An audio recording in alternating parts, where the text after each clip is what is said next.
सभी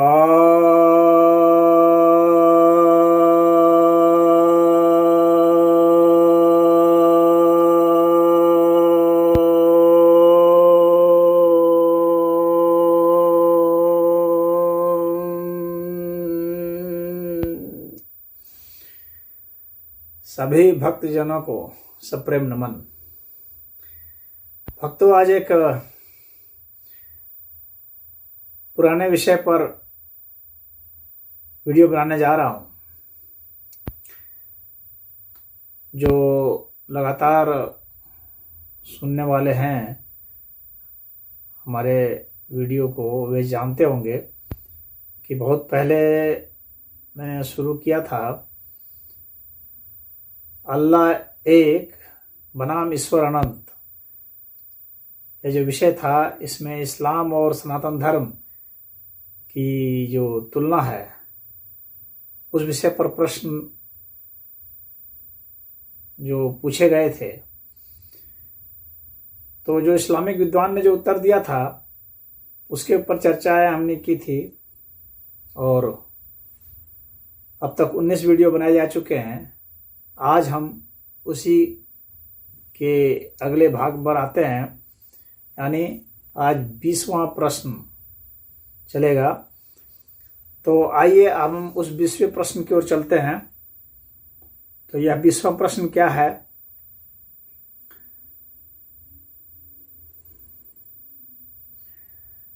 अल्लाह lives in the seventh sky. Why and how a formless needs a place to live in? यही प्रश्न मैंने पूछा था इस्लामिक विद्वान से।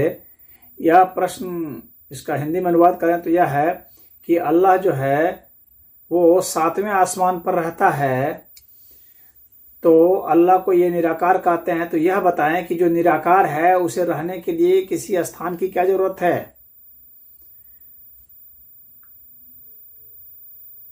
यह जो प्रश्न है, यह अब उनको देखिए कि किस तरह से उनके सामने में वो असमंजस की स्थिति लाता है। उसका आप उत्तर सुन लीजिए। पहले उस विद्वान का उत्तर सुन लीजिए जो उन्होंने दिया, फिर मैं डिस्कशन करूंगा।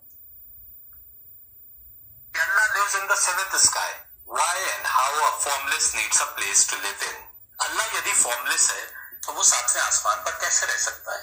यहाँ पर मैं ये बात मानूंगा कि इस विषय पर मुसलमानों में मतभेद है और दोनों गुट कुछ हकीकत को नहीं समझ सके। एक गुट कहता है कि अल्लाह निराकार यानी फॉर्मलेस है और हर जगह है, तो वो आसमान पर कैसे हो सकता है? और दूसरा गुट कुरान की कुछ दूसरी आयतें और हदीसें पेश करके ये कहता है कि अल्लाह 7वें आसमान पर सिंहासन पर विराजमान है। मैं जो कुछ सत्य मार्ग को समझा हूँ वो सनातन स्क्रिप्चर्स पढ़कर समझा हूँ, और इस गुत्थी का राज भी मैं सनातन स्क्रिप्चर्स पढ़कर ही समझा हूँ, जो मुसलमानों के लिए हासिल करना थोड़ा मुश्किल होगा। डिवाइन क्रिएशन प्लान को ना तो आज के हिंदू सही समझ पाए और न मुसलमान, हालांकि ये सनातन स्क्रिप्चर्स और कुरान दोनों में वर्णित था। कुरान में रूह का वर्णन कई जगह आया और ये भी आया कि ये अल्लाह का राज है जिसके बारे में बहुत ही कम ज्ञान दिया गया है। ऐसा इसलिए कहा गया कि मुसलमानों को निराकार एब्सोल्यूट की इबादत के लिए तैयार किया जा रहा था, और मुसलमानों से ये भी कहा गया था कि वो पहले भेजी गई किताबों को वही अहमियत दें जो कुरान को देते हैं। देखिए 1 जुलाई 2017 को अपलोडेड मेरा lecture Muslim sees no difference between Quran and Vedas. ऐसा मुसलमानों से करने को कहा गया था पर उन्होंने नहीं किया। इस कारण डिवाइन क्रिएशन प्लान के जो राज पहले की किताबों में दिए गए थे उनको समझे बिना मुसलमानों ने कुरान को पढ़ा, जो कि दरअसल पहले भेजी गई किताबों का निचोड़ था। पहले बताए गए राजों को बुलाकर मुसलमान कुरान पढ़ने बैठे तो फिर कुरान में दिखाए जा रहे मार्ग को भी पूरी तरह नहीं समझ सके। अधिक जानकारी के लिए 26 सितंबर 2017 को अपलोडेड ट्रुथ अबाउट वजल्ला द फेस ऑफ अल्लाह और 27 सितंबर 2017 को अपलोडेड लेक्चर कुरान का राज भाग 1 और इसी का 17 अक्टूबर 2017 को अपलोडेड दूसरा भाग आप सुन सकते हैं। अगला प्रश्न कह रहा है, इस्लाम इज नो।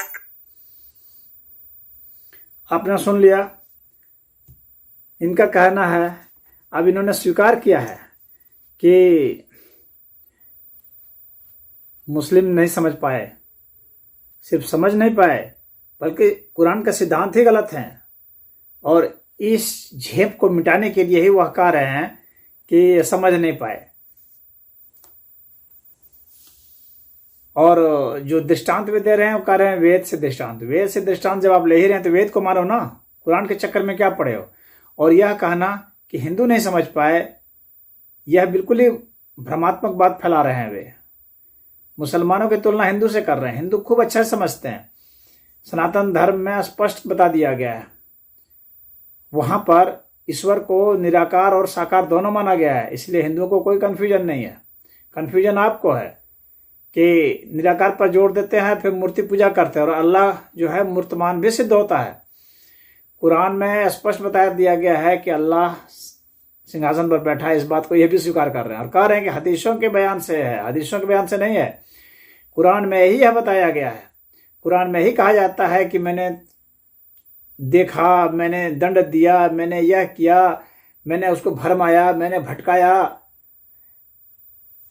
और मैं अपने हाथों से सजा देता हूं। इस तरह की बातें कुरान में है। मैं अजाब लाता हूं। तो जब आप सब इस तरह की बातें कर रहे हैं जो कि सारे चीज लगता वर्ल्डली ही है, तो फिर अपने को कैसे कहते हैं कि निराकार है। पहली बात तो यही है, सारा कुछ साकार सिद्ध होता है। उनका बैठना, उठना, चलना, सोचना, फिर पैगंबर से बातें करना कि अल्लाह जो है बात कर रहे हैं, पैगंबर से पर्दे की आड़ में बात कर रहे हैं, ये सब क्या है? बातचीत तो जो है ये साकार का विषय है। ध्वनि भी साकार है। यहां जो कुछ भी देखने में आता है सब साकार ही है, साकार ही सिद्ध है। तो जब साकार सिद्ध है तो फिर अल्लाह को भी आप निराकार सिद्ध नहीं कर पाए। अल्लाह स्वयं करता है, कह रहा है कि मैंने अपने शकल सूरत के हिसाब से ही आदम को भी बनाया है। तो फिर कैसे कह सकते हैं कि अल्लाह जो है साकार नहीं है? हर चीज तो साकार ही उसके सिद्ध हो रही है। फिर भी यह कहना कि वह निराकार है कहीं कहीं पर, तो वो भरमाने वाली बात कि रूह जो है निराकार है। तो रूह क्या है? कहते हैं रूह प्रकाश स्वरूप है। अरे प्रकाश कहाँ निराकार होता है भाई? प्रकाश का भी आकार होता है। निराकार प्रकाश भी नहीं होता, निराकार विद्युत भी नहीं है, निराकार हवा भी नहीं है, सब आकार हैं, सूक्ष्म आकार है, बस इतनी सी बात है। उसका डायमेंशन कम है। तो चाहे कोई बहुत छोटा आकार हो, चाहे कोई बहुत बड़ा आकार हो, कण का बहुत छोटा आकार होता है, मॉलिक्यूल का उससे छोटा होता है, एटम का उससे छोटा होता है, सब एटॉमिक पार्टिकल से इलेक्ट्रॉन, प्रोटॉन, न्यूट्रॉन उनका और छोटा होता है, उनका और छोटा करते हैं प्रोटॉन को, तो क्वार्क वगैरह होते हैं और छोटे होते हैं, लेकिन होते तो आकार ही हैं। प्रकाश जो है फोटोन है, उसका भी आकार है। तो आप आकार में ही हैं।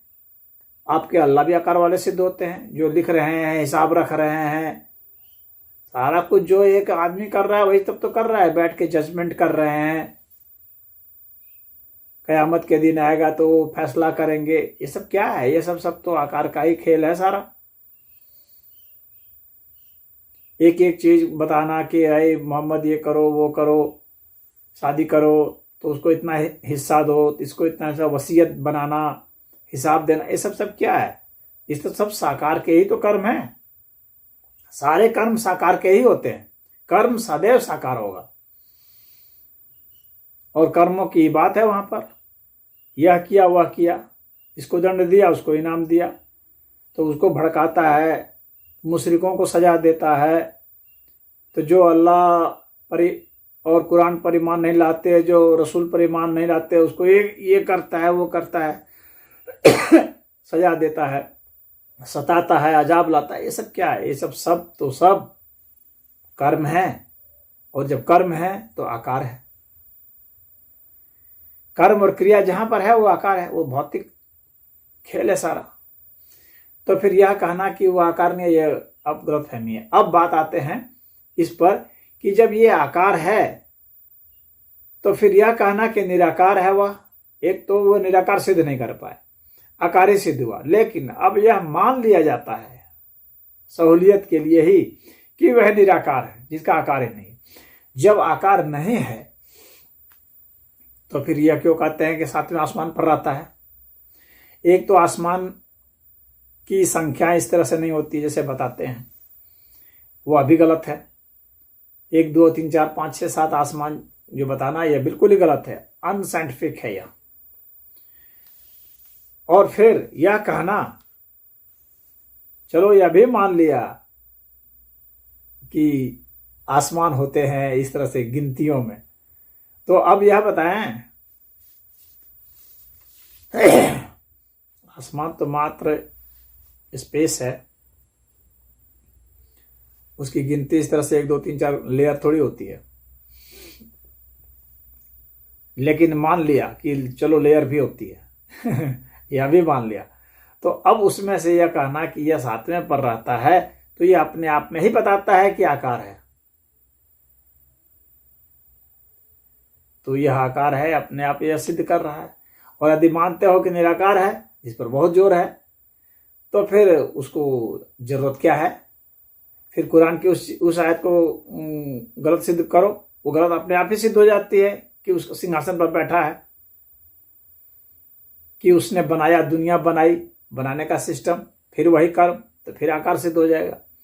जो कुछ करोगे आकार सिद्ध हो जाएगा, करोगे कि आकार सिद्ध होना ही है उसको। तो आकार सिद्ध हो जा रहा है बयानों से, और जबरदस्ती एक जिद बैठे हैं कि नहीं वो निराकार है, और निराकार है तो फिर उसको कह रहे हैं कि वो 7वें आसमान पर रहता है। तो यहां पर तो आपको फंसना ही फंसना है। आपके सिद्धांत गलत हैं, कुरान बिल्कुल ही गलत है, उसकी हर आयत ही गलत है, एक भी आयत उसकी सही नहीं है। एक भी आयत ऐसी नहीं है जो कि बिल्कुल साइंटिफिक हो, जो बिल्कुल सत्य पर खड़ी हो, एक आयत ऐसी नहीं है। तो ऐसे कुरान को जिसकी एक आयत भी सही नहीं सिद्ध होती है, उसको कैसे मान सकता है कोई? और उसको मानने का इतना आग्रह क्यों करना? वेद से और उपनिषद से और गीता से तुलना नहीं कर सकते हैं। इसलिए क्योंकि इनमें जो भी बताई गई है बातें, वे कुरान से संदर्भित नहीं हैं। और इसकी बात सही है, क्योंकि इसने ईश्वर को निराकार खाली नहीं माना है, निराकार, साकार और निराकार से परे भी माना है। इसने ईश्वर को अनंत माना है, एक नहीं माना है। आपके कुरान ने ईश्वर को एक माना है, जबकि उपनिषद में, गीता में, वेद में यदि आप पढ़ेंगे तो पाएंगे कि ईश्वर अनंत है। तो जो अनंत है वह रह भी सकता है, नहीं भी रह सकता है, वो तो हर कुछ हो सकता है। लेकिन जो निराकार है वह सब कुछ नहीं हो सकता, वह आकार नहीं हो सकता। यहां तो फंस जाएंगे आप। और आकार सिद्ध हो रहा है। और यह झेप करके ही सही इस इस्लामिक विद्वान ने माना कि मुस्लिम यहां पर गलत हैं, माना। लेकिन मुस्लिम गलत हैं कहने के बजाय उसको कहना चाहिए था कुरान गलत है। मुस्लिम बेचारे क्या करेंगे? जो कुरान में लिखा है उसी को मान रहे हैं। तो मुस्लिम कहां गलत हुए? गलत तो कुरान हुआ। मुस्लिमों को गलत कहना छोड़ दें, कुरान गलत है कहना शुरू करें। सच्चाई यही है कि कुरान गलत है, और ईश्वर 7वें आसमान पर रहता है, चाहे पहले आसमान पर रहता है, चाहे कहीं भी रहता है। यदि वह रहता है तो आकार वाला ही सिद्ध होगा। और अगर इसको निराकार मानते हो तो फिर उसे यही कहना पड़ेगा कि वह कहीं नहीं रहता है, रहने की स्थिति छोड़ देनी पड़ेगी। और यदि कहते हैं कि वह सर्वव्यापी है, जैसे कि सनातन धर्म में कहा जाता है कि सर्वव्यापी है, तो सनातन धर्म में सर्वव्यापी है यानी हर स्थान पर है, हर जगह है वह। और इतना ही नहीं, यह भी कहा जाता है सनातन धर्म में कि वह सब कुछ है, क्योंकि अनंत होगा, सब कुछ होगा। यदि वह सब जगह रहता है तो भी वहां फंस जाएंगे आप, क्योंकि फिर इसका मतलब है कि जगह चाहिए उसे रहने के लिए। जब सब जगह रहता है तो इसका अर्थ है जगह चाहिए रहने के लिए। सब चीज में रहता है, इसका मतलब चीज चाहिए उसे रहने के लिए, चीज पर आश्रित हो जाएगा वह रहने के लिए। इस तर्क को आपको समझना पड़ेगा, बहुत बारीक तर्क है दर्शन शास्त्र का। और यदि ऐसा नहीं समझ पाते हैं तब तो फिर आप अपने सिद्धांत को सिर्फ जोर जबरदस्ती से ही मनवा सकते हैं, लॉजिक से नहीं, और विज्ञान से, तर्क से और दर्शन के हिसाब से कुरान गलत सिद्ध हो जाता है। और जितने मैंने 19 वीडियो बनाए हैं आप उसमें से जा करके हर एक में देख सकते हैं कि किस तरह से वह गलत सिद्ध होता है। और यह जो 20वां वीडियो है इसमें भी गलत सिद्ध होता है। और यह अच्छी बात है कि इस्लामिक विद्वान ने भी मान लिया कि यह गलत है। ओम।